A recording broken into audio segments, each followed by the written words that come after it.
Sir recent supreme court కూడా ఒక judgement ఇచ్చింది ఇలాంటి ఒక కేసులో. ఎక్కడైతే ఒక గ్రూప్ ఆఫ్ పీపుల్ ఒక అపార్ట్మెంట్లో డిఫరెంట్ ఫ్లాట్స్ తీసుకున్నారు.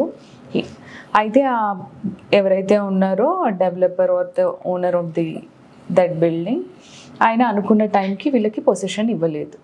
సో వీళ్ళందరూ అగ్రీవ్ అయిపోయి ఆబ్వియస్గా వీళ్ళు ఇక్కడ దీనికి లోన్ కడుతూ ఉంటారు, దీనికి స్టార్ట్ అయిపోతుంది అండ్ అక్కడ వాళ్ళు రెంట్స్ కూడా రీపే చేసుకోవాలి.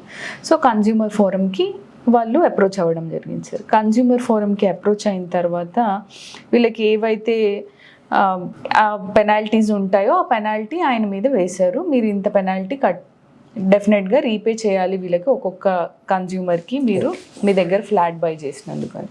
దీనికి అగ్రీవ్ అయిపోయిన ఆయన హైయర్ కోర్ట్ సుప్రీంకోర్టుని అప్రోచ్ అవ్వడం జరిగింది.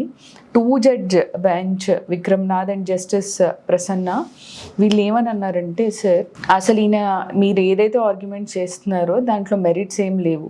ఒకవేళ ఇది ఏదైతే ఉందో national consumer dispute redressal forum ఎవరైతే ఉన్నారో మీ పైన పెనాల్టీస్ ఇంపోజ్ చేశారు అని అంటే అది డెట్ కిందికి రాదు. నువ్వు ఇన్సాల్వెన్సీ నేను ఐపీ పెట్టేస్తున్నాను, నేను ఇంకా వీళ్ళకి రీపే చేయను అని అంటే అదేం డెట్ కాదు, నువ్వు క్లియర్ చేసింది, నీ మీద వేసింది పెనాల్టీ.